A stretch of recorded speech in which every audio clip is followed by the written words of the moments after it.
欢迎收听 AREA Ruhr 的图书讲座。 AREA 박 토크에 오신 것을 환영합니다. AREA 루아のブックトクへようこそ。 Welcome to the AREA Ruhr Book Talks. A great pleasure to be here. A particular pleasure to welcome and meet on this occasion Kim Vender again. More on this in a few seconds. And equally great pleasure to see quite a few familiar names and faces. And I guess quite a few current and potential PhD students. So I think this format of the AREA Book Talk, where we not only want to discuss about fascinating cutting-edge research in the area of Asian studies, but also present people who managed to get through the PhD, to manage to get a book published, to manage to survive fieldwork in and with East Asia. So I'd say there might be lots of topics to be addressed, both in the conversation which we're going to have, Kim, and then in the question and answers following to it. Well, why is it such a special pleasure to welcome you, Kim, in this format? It's a bit selfish because it's always very nice, and particularly nice to meet somebody who was a student and to witness how a very good student turned into a successful researcher and in a similar field. However, having said this, there's only a limited claim we in Bochum can have on your career, because your first degree was on the excellent Institute for East Asian Studies Sinology of the Free University of Berlin, where you did your BA before spending way too short over here in Bochum, just one master program in East Asian, in the international political economy of East Asia / back then I still think it was officially Politik Ostasiens, in the process of being moved from a German master program to an English-speaking one, before you moved on to Edinburgh, where you managed to get into a very international, very high-quality PhD program and conducted your PhD research from 2017 to 22, which led to a very impressive result, which forms the basis for the book we're going to talk about. And as Kirsten already mentioned, it's about China and climate change, a role theory analysis, published in not only with Routledge, but in Routledge in the Role Theory and International Relations series, which is one of the quite ambitious series and very successful series regarding foreign policy analysis and international theories. So again, a major achievement in my understanding. I'm not very good in mathematics, even if the weather is not as hot as it is today. But in my understanding, there are 4 fascinating claims in your title. It's a book about China, a book about climate politics, about leadership, and its role theory. So for me, that's 4 very good reasons to read this book, which I did. I can strongly recommend buying this book as an ebook. It comes with a very, for me, fascinating UF bookshelf, which is extremely handy for academic purposes. And it's very reasonably priced at €44 at the moment with Routledge. So highly recommended buying, downloading, using, reading it. But coming back to it, 4 points for me to read it. China, climate, leadership, role theory. When you started your PhD dissertation many years ago, how many of these points were already part of your first draft expose explaining to your supervisor, see, perhaps I could do a PhD on this? Can you still remember? Well, first of all, thank you so much for having me. I think that's important to say. I'm very happy to be here and participate in this excellent book talk series. Coming right back to your question, well, during my master's and my bachelor's, I was not really working on climate change. I was more of a China-focused student. And after I finished my master's, I went actually to China for an internship with the German Development Cooperation Agency, GIZ. Spent 6 months there, and that's when I got more in contact with climate change policy and politics in China. And I also thought about writing about a topic that I really was able to spend 4 years of my life researching on and reading about without going crazy and still having my motivation to do it. And that was China and climate change for me. And because I already wrote my master's dissertation using the role theoretical framework, I decided to stick with that. And yeah, that's how it all came together in the research proposal that I then sent to my potential supervisor in Edinburgh. And she said yes. There was Juliet Carbo, correct? The Yes, potential supervisor who received it. Yes, and I guess sending a proposal to Juliet Carbo, who quite a few of the students who dialed in definitely know because we're reading them in quite a few of my seminars, already implied that you had kind of decided you wanted to rather move into the world of international relations, foreign policy analysis, rule theory, than staying on more narrowly in China studies, sinology, East Asian studies, correct? Or was it just like, somehow trying to bring together the best of both worlds back then when you moved from your excellent master thesis to your PhD period? Yes, I think it was both.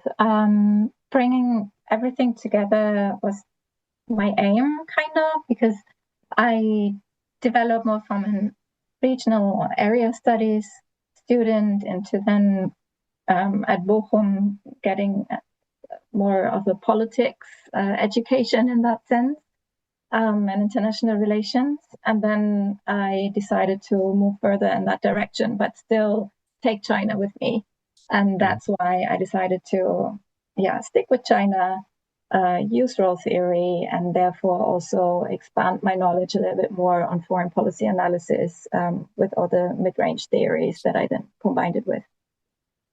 Yeah, it's a little bit like a classical social science-based East Asian studies perspective, try to be present on two different but compatible playing fields and trying to get qualifications on both areas, I assume, which, going back to that, I think allows a little bit of a claim that Bochum was perhaps not too unimportant to your education, because if my memory doesn't betray me, then I think one of your first seminars was on a Chinese party congress and Chinese domestic politics before you move more into international relations. I think Stefan Schirm's societal approach played a role during those years. I think you participated in some special international negotiations seminar, United Nations simulations or something like that. Yeah, so I'd say G20, role theory, linking domestic politics with the international level is something at least you could somehow do your very first steps while studying in Bochum. So, yes, absolutely. It was great because I was actually able to do politics courses on international relations, foreign policy, domestic politics, that gave me then the grounding to actually go further into that area. Yeah, and as the book proof, go much deeper into it than you probably could have done in Bochum, because that's one of the things I find extremely impressive about this monograph, and perhaps even more so about the monograph than already with a PhD dissertation thesis itself. For those of you who have not yet read the book, and I understand that listening to a book talk might be, for quite a few people, a should I really read the book or not kind of preparatory move. That's part of some very convincing strength of the book, that in my reading, it offers deep insights both into role theory, on top of that, into a discussion on leadership, which I personally had thought was well done and dusted before a junior researcher in Edinburgh explained, and as I said, very convincingly, no, there's still a research gap. Fully convinced. Plus, it provides in 2 empirical chapters spot-on insights into domestic policymaking in China. Plus, it contributes to a broader debate, which I think the book even undersells a little bit. It's not just about China and global governance or China and climate change governance. It really contributes to the broader debate about how China's rise affects international politics, global problem solving in a broader sense, and challenges our conventional ways how to deal with it. So and that's all on, I think, 250 pages, something like that. So really condensed and still quite readable. So that's a lot of content, I think, in those pages. And perhaps, Kim, we go through it like a little bit step by step. So your starting point was Chinese climate change politics, or your starting point was 2017, this surprising event that all of the world comes together, seeks some sort of, I hesitate to say solution, but let's say basic minimum management of the back then global climate change problem. I don't think it was really fully perceived as the major crisis it is today. So which was your starting point, coming from the China angle or from the global governance angle more to it? I think it was more the China angle. Because as I mentioned, I was not really into the climate change debates before I started the PhD, really. So I had to read a lot about climate change negotiations, about all the themes that run through it, from climate justice and the equity principle that permeates every aspect of it, to specific areas. Which coalitions are there? How have they changed over time? What are the main discussion points? What are the climate governance pillars, so to say? And yeah, I had to really dive into the literature to find out what exactly I wanted to do. And then it was really helpful for me to already have an idea of, I want to look at this through the lens of leadership, because I could then approach this a little bit more selectively and say, what is being said specifically about climate leadership? And then China just fit exactly the bill, because that was the big debate in 2017, yes, but also before. With the Trump administration then pulling the US out of the Paris Agreement. But even before that, I mean, the US was always volatile when it comes to the climate change negotiations and agreements. The Kyoto Protocol already was one that they kind of abandoned. So it was always this question of who's going to step up if we don't have the US. And yeah, with the profile that China developed over time, it became ever more central to the discussion. So yeah, that's how it all came together for me. And from leadership, it was a short step to role theory. And why did you back then conceptualize, develop the idea of conducting your research based on a framework following role theoretical analysis? Well, because I think role theory was a really, really good approach for conceptualizing leadership. Because from what I've read about leadership analysis, and again, there I had to narrow down what exactly it was about leadership that I was interested in, because you can go into cultural differences of leadership that became something of a side reading, because my supervisors then said, no, let's focus on the other aspects. And then it became clear to me that there are so many different concepts of leadership that kind of overlap and say the same, but also differ in many different ways and conceptualizations.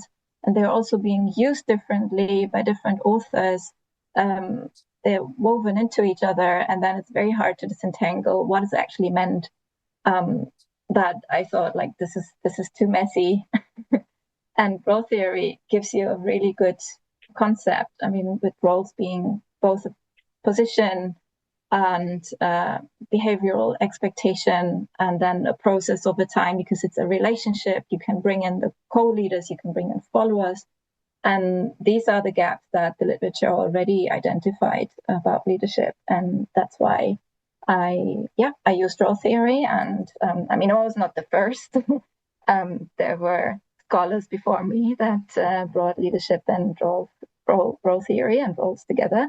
And one of them is Sebastian Hanisch, who already had a definition at hand of leadership as a role. But then he had an idea of what the functions of leaders might be. And then I combined that with the insights from international relations, theoretical strands on leadership. Correct me if I should have misunderstood your analytical framework, but I think you started off with looking into the question and how far does China, starting with Hu Jintao-Wenjiabao administration from 2002 to 2012, and then under Xi Jinping, is stepping up to be either taken as a leader by important other states, groupings, people, or has the idea, the political will, the concept to become a leader itself. So in your analytical framework, you said leadership constitutes a role. And as you just said, for basic role theoretical works, you always have to have another. You cannot just have a role on your own. It's a social constructivist approach. It's a social situation, a pattern of actions. So if this happens, that either other wants someone to be a leader or the someone wants to be a leader him or herself, we have a change in interactions. So you started off with saying this debate on where does China stand in global governance after the global financial crisis, with the first Trump administration, with this big debate on how is China's rise or peaceful development changing international structures. Can China be socialized into the existing order? Is China building alternative order? You try to narrow it all down to policy field, climate change politics, negotiations around it, and does anyone want to be China a leader? And does China itself want to be a leader? Would that be a fair enough description? Yeah, I think you are right there, that it's both about external expectations and perceptions of China in this role, but also the Chinese perception of what kind of role do we want to play in climate change. Those are the two angles that I bring together in the analysis. The book itself, or the PhD thesis, if you want, was based on this puzzle for me, that there was this narrative that had developed about China. Most studies actually compare COP15 in 2009 with COP21 in Paris, and then they say, wow, okay, here we can see China was an obstructor to progress. And then in Paris, China was a leader, especially afterwards when the US dropped out and there was a gap to be filled. How it was nicely put, or not so nicely as well. And then there was a leadership recognition survey actually at the COPs, completed by researchers at the Linköping University. And they asked COP participants who would be climate leaders in their perspective or in their view. And they ranked China among the top candidates, the US, the EU, and constantly, like very highly, from 2008 to 2015.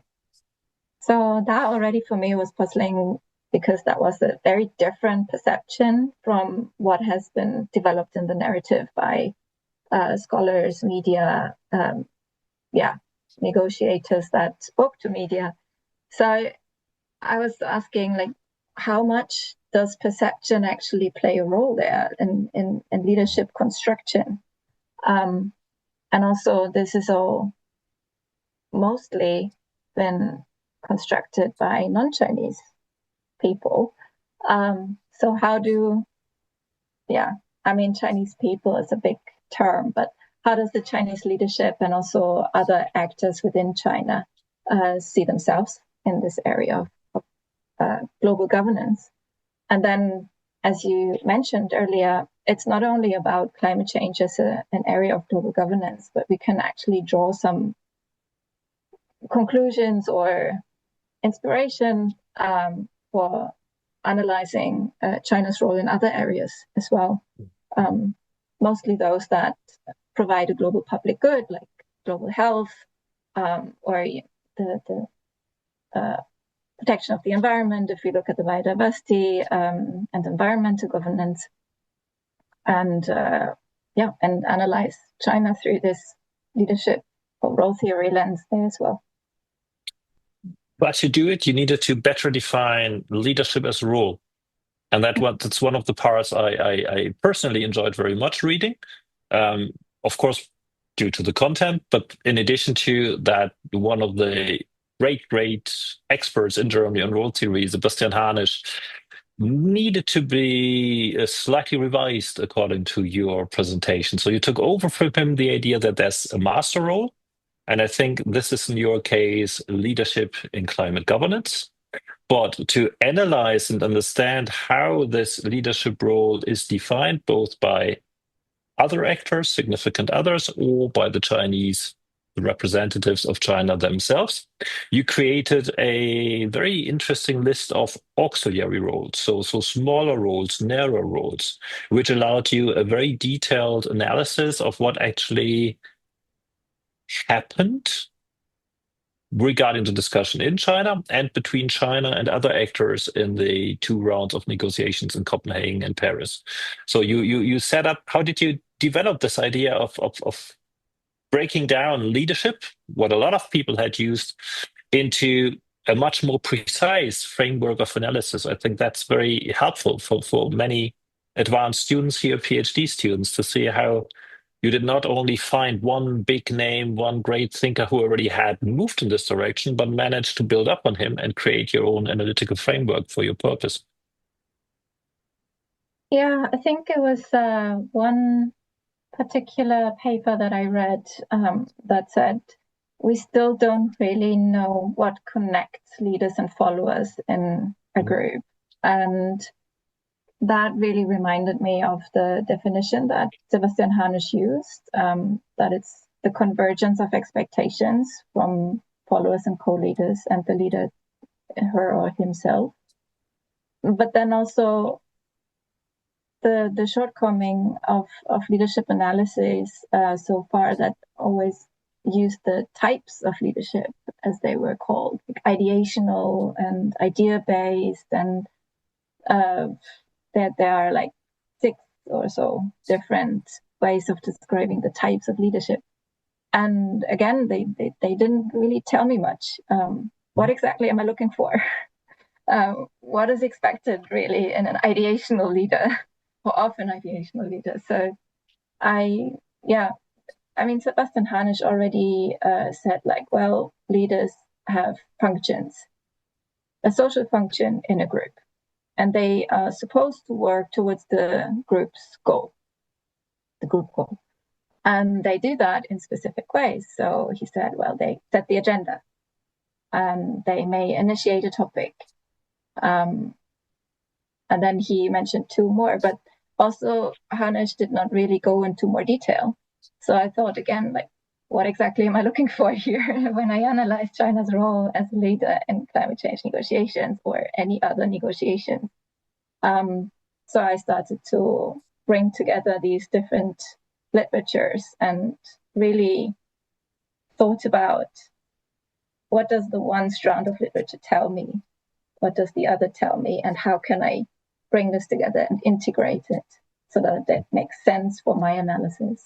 And I think that was the key for me to actually arrive at this framework, which I'm not saying is perfect, and I'm sure it can be developed further and narrowed down, or even some roles can be cut out because they don't make sense or whatever. But for me, in my case, for my policy area and the negotiation setting, it didn't make sense. So So you basically applied these auxiliary roles, smaller roles like like representative, broker mediator, the one you added, which I found very interesting as an example or as a visionary, into your analysis, what happened before, during, and around the two COPs in Paris and Copenhagen. Perhaps for everyone else, but you still had the methodological challenge how to find out a role, how to find material about the role. And you said earlier on that you were pursuing a social constructivist research. You were not going into some quantitative analysis, how much China is doing, has done, will do. So how did you manage then to distract different notions, different ideas of roles in practical terms as a young researcher? Well, I combed through all of the negotiation meeting minutes that were available by the IASD, I think, IAED, one of those two. I can never tell them apart. And looked for specific expressions of expectations for China from the different groups and countries that I identified as China's significant other in the negotiations in climate change as an area. So for me, that was the US, that was the EU as an Annex 1 party, and that were the G77, but also some subgroups of the G77 that developed over time into very significant players in the negotiation. And then, I just went through those meeting minutes to see what was the topic and what was the expression of interest, expression of expectation for China, and how did China respond. And with that, I constructed, what did China do? Did it initiate the topic, or were others actually quicker? Or did China intervene by pushing something down the agenda to advance its own interest? Or did it actually do that to advance other developing countries' interests? Did it compromise somehow? And that was not only the negotiation meeting minutes, but also the Chinese policy submissions to the UNFCCC Secretariat, and also group submissions by other party coalitions. And that's what I used. And you did both. You did it with software. You set up a list of codes and applied coding to all these documents. You interpreted the text, and then you tried to conduct the famous expert interviews in China, having the great privilege to have Tsinghua University in Beijing as your kind of local starting point for doing it. And still, it turned out to be not so easy to get your hands on relevant people. Or what was your experience? I mean, this is like middle early Xi Jinping period. So we all put down, of course, we do expert interviews in China when we try to get funding. And we will have to come back to that at the end, I guess, to this when we discuss how much China has changed. But back then, did it still work, this approach, in your case? Yes and no. Yes, I went to China in 2019. So I was quite lucky to go before COVID and to be able to stay at Tsinghua University, which is really one of the big universities in China that do research on climate science. Actually, the professor that offered to host me was a previous delegation member.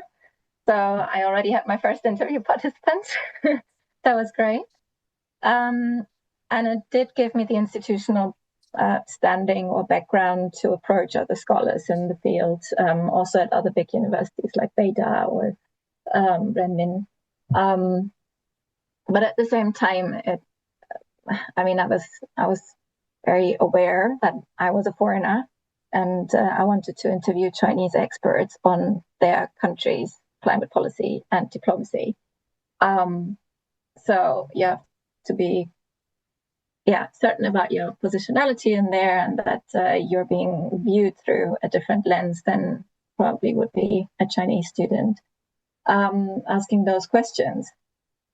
At the same time, climate change was then a very good topic in the sense that you could ask questions where people would still feel that they could open up, they could tell you what they were thinking, that they could also maybe not criticize in this sense, but say, oh, this is an area where I think there's a lot more potential, which to me translated as we can be more ambitious here. But also, there was one meeting with a professor from Beta where I thought, oh, this was more like a supervision meeting where he was telling me, no, you need to reconstruct your puzzle and your research question. And I was just sitting there like, okay, sure, I will do that. But in the end, he gifted me his book. That was a very good addition to my literature review, and that was a very kind gesture, and I'm very thankful. But yeah, that's the up and downs of field work in China, at least back then in 2019.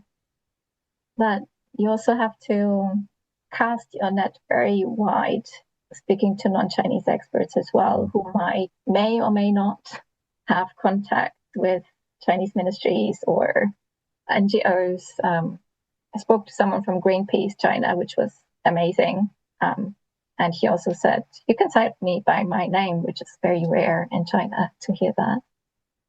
But then with the next sentence, he already explained why, because he said, I'm not planning to say anything difficult.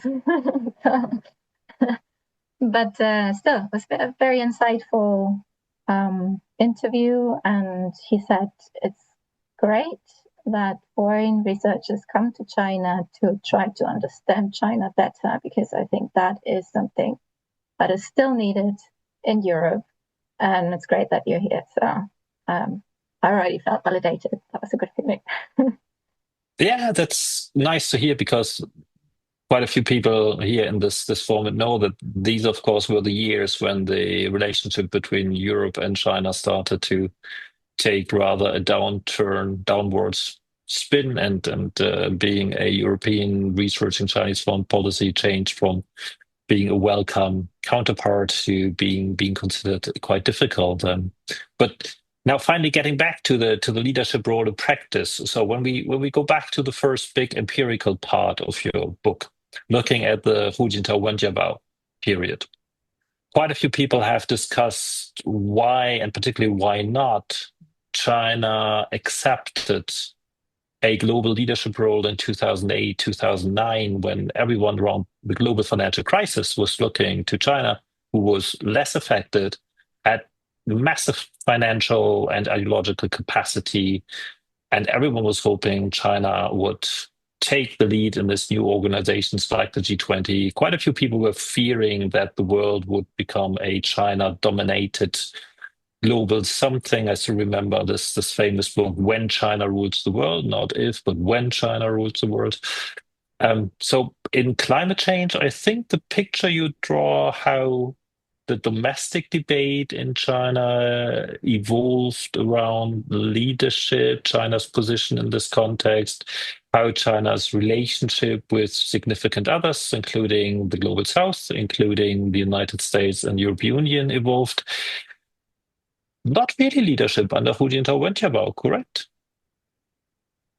Yeah. In this sense, it's very different from the global financial crisis and financial governance. But that is also because it might be easier to provide leadership in the financial crisis than in climate change, because that requires first an industrial transformation and a complete transformation actually of the macroeconomic structures of the economy. So in that sense, it was difficult for Hu Jintao to show that kind of leadership, putting emission reduction targets on the table, to which then China would need to take or hold itself accountable to not lose face.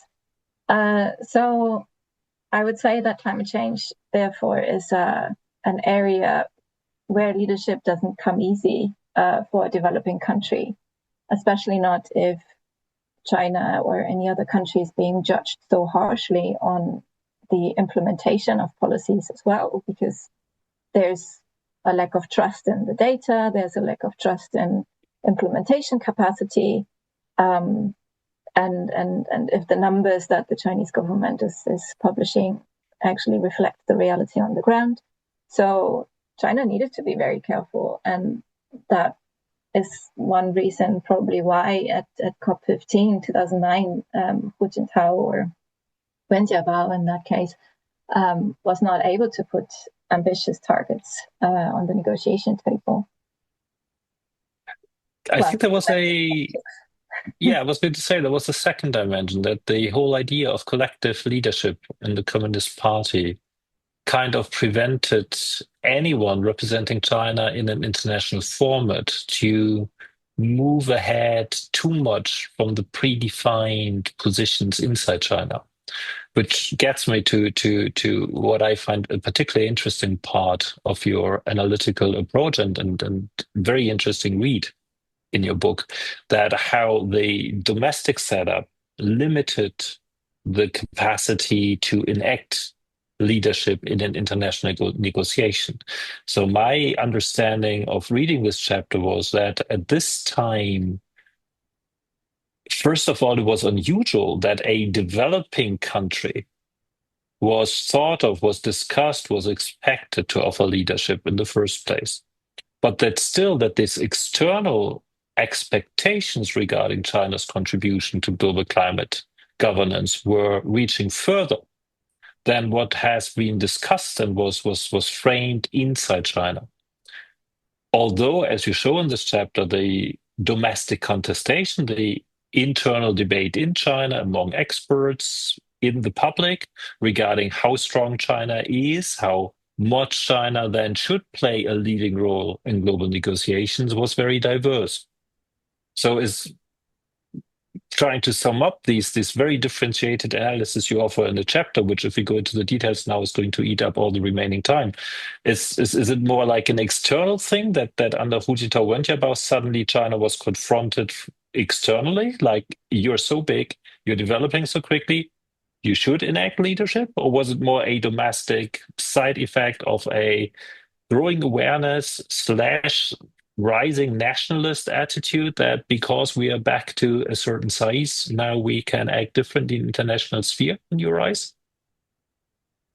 I think during the Hu Jintao Wen Jiabao administration, it was a mix of external pressure, for sure, especially after 2007, and after the Kyoto Protocol, which already showed that the US was expecting China to take a much bigger role in the future. And then the EU was a little bit more on the Chinese side. And the US then quickly switched again to, it's fine, China, you have your own priorities, you want to develop, we completely understand that. Energy and intensity targets or relative targets are absolutely fine for us. And then switching with the Obama presidency into the US into a leadership role, and then trying to cast China as a co-leader very, very closely to COP15. That was a very strong change in expectations. So from the outside, China was facing a strong increase in expectations, at least from the non-Annex 1 parties, the industrialist countries. Within China, I would say that, and that was actually the part that was most fun for me to analyze, the domestic politics of, first of all, what was Hu Jintao's, Wen Jiabao's understanding of China's role? What was their NRC, the national role conception, for this area of climate change? Did they even consider a leadership role or not? And were they on the same page? And then to say, okay, there was some sort of ambition, there was an understanding that, yes, climate policy is important, And even when there was the big, I think it was a big earthquake. In Sichuan. Yeah, in Sichuan, yeah. Hu Jintao still went through with the climate change policy Politburo session at the same time. So it really showed that he attached great importance to the issue. But that he was constrained by the domestic politics of local cadres, the central local relations, like that felt that climate targets would be a drag around the neck for economic development. So the narrative was not there yet. The understanding had not trickled down yet completely to the local levels. And through all of the bureaucracy, that sustainable development also meant environmental protection, climate action. So those were constraining factors for the Hu Jintao-Wenjiabao administration.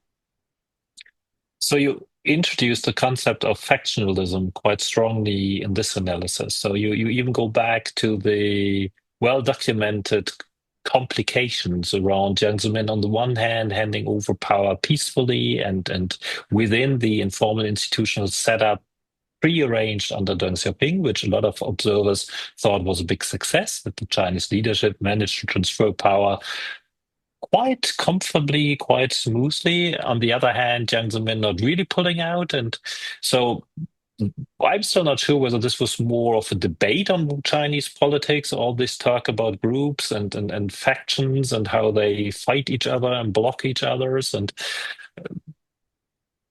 how they affected even the evolution or the definition of a new role in climate change, or whether this was really good fun for political scientists looking at China, but on the grounds in China being much more flexible and fluid than you are either this or that and so on.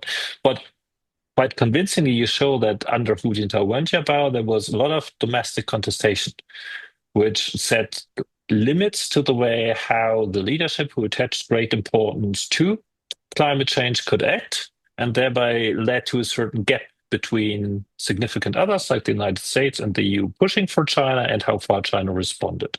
Now, if I would not have read the chapter about Xi Jinping, I would expect that Xi Jinping, centralization of power, bringing the party back in, establishing himself as the core of the leadership, this de facto supreme leader inside the system, should clearly solve the issue that if the Chinese leadership wants to move, it could move.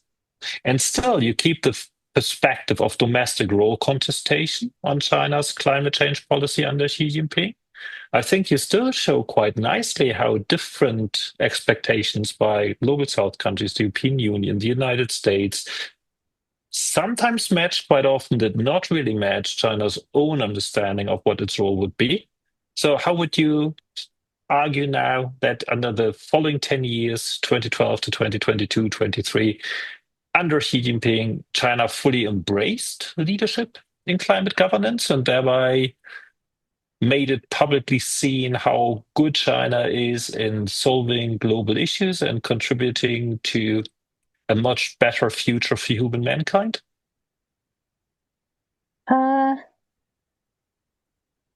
So I think,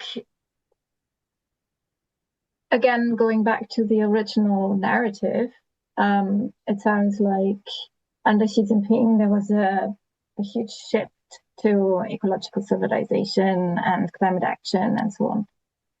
And that all started with the, when was it, 2013. In my opinion, that it was not that big change, but it was more of a transformation or an incremental change, I would say. Transformation is maybe the wrong word for that. From Hu Jintao to Xi Jinping, because there were first of all the 5-year plan that spanned the years. So there was not like a seizure of 2013 in between.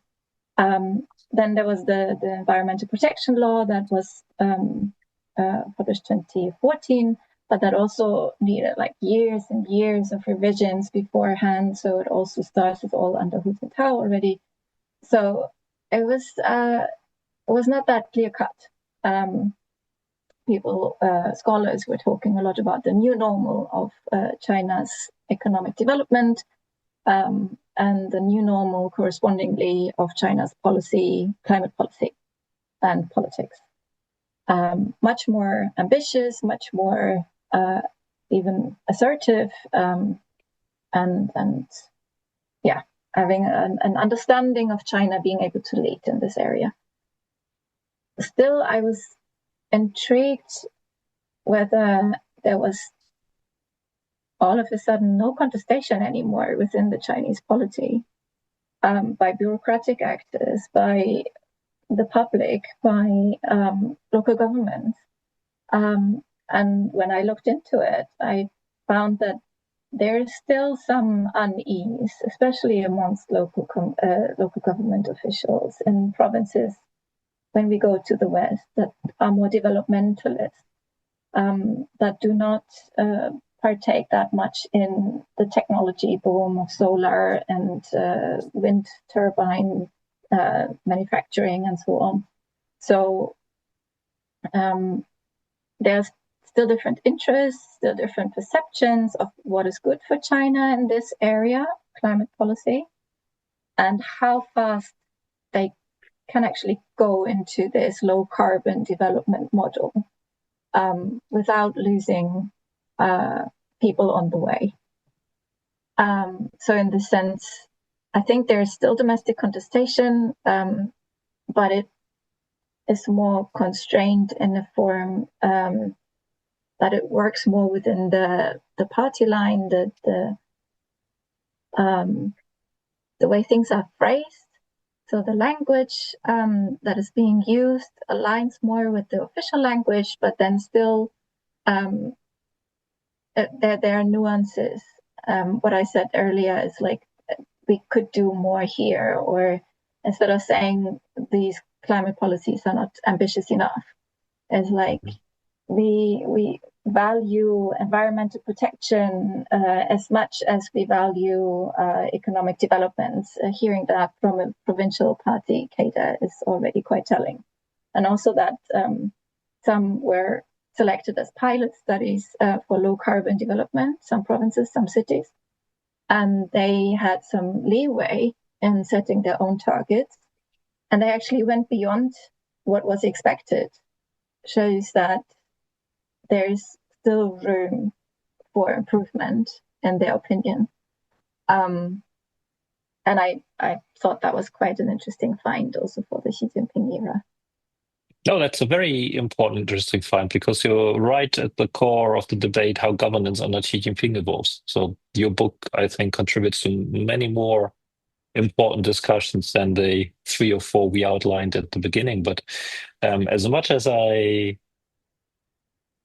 find it very impressive how this empirical chapter manages to show the continuity of certain policies, of certain settings around China, despite all the massive changes which took place at the global level between 2012 and 2024, and inside China between 2012 and 2024. I think there's one very substantial conceptual challenge, which then again affects how we can conduct research in China, because a very simplistic explanation of why the domestic contestation looks so different under Xi Jinping, of course, is the massive anti-corruption campaign, the rectification campaign through all areas of society and economy, the increased emphasis on security, which can either be translated inside China into more control, more punishment if you deviate too much from the official political narrative,